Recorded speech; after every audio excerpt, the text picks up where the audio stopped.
NBC 10's Brian Briggs is live in Ruston, where he tells us power is out all over the city and debris has been flown all over I-20. That's right, Brian. There are reports that tornadoes have hit. Can you confirm? What does it look like where you are?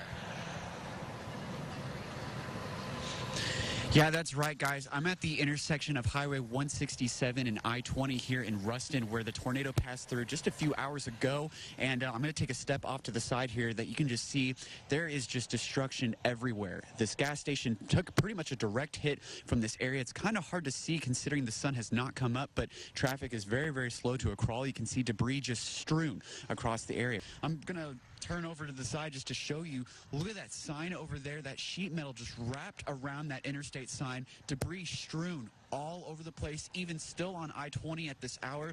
This continues onto the other side of I-20 where damaged restaurant signs are. There's a McDonald's sign here that we're going to be showing you. It's just completely mangled. Other ones are knocked out completely, and it's hard to tell, but there is some pretty significant damage to the businesses on the other side of I-20 here. So again, officials have actually closed the bridge here on Highway 167 due to the fact that it is damaged. They need to inspect it before they can reopen it. It is closed until further notice. Our team coverage continuing now tonight from Ruston, where an early morning tornado has taken 2 lives, left hundreds without power, some without homes and businesses. NBC 10's Michelle E. Martin and Chief Meteorologist Jared Floyd leading our team coverage. Good evening.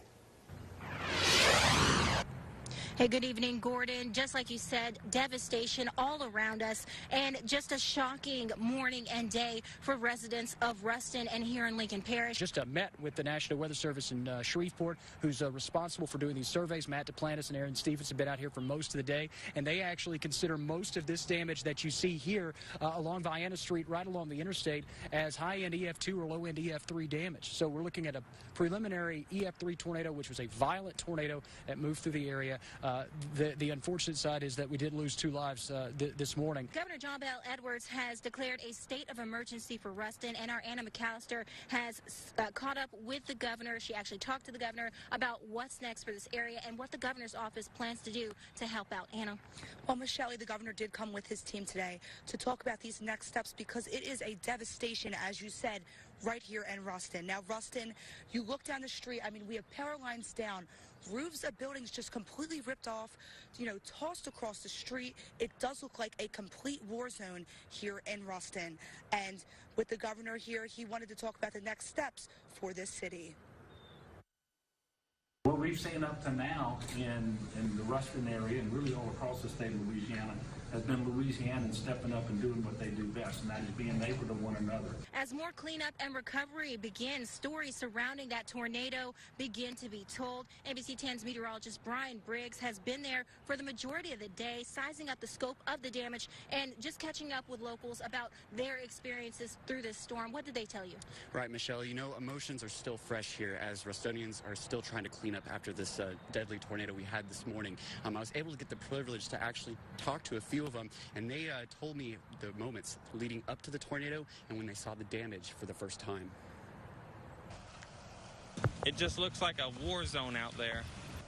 A strong tornado ripped through the heart of Ruston just before 2 a.m. Thursday, leaving a trail of devastation behind it. Residents were nervously waiting as the unwelcome guest made its way through their city. And then it got quiet for a second, and then it sounded like a freight train coming through. And not just destructive, but also deadly, taking the lives of a mother and her son. Once the sun came up, the reality of the total loss became much heavier.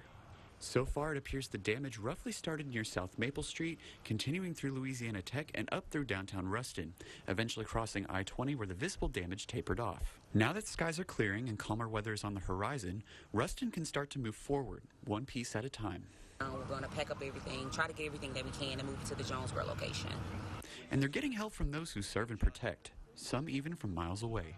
We're going to be kind of helping out with those, cleanup, recovery, anything like that. If you need us, call us. We have a lot of troopers here. We have some more people on the way. The sheriff's office is here. There were some deputies from Arkansas that came down to help. So we have a lot of people here. Because in the blink of an eye, lives can be changed forever.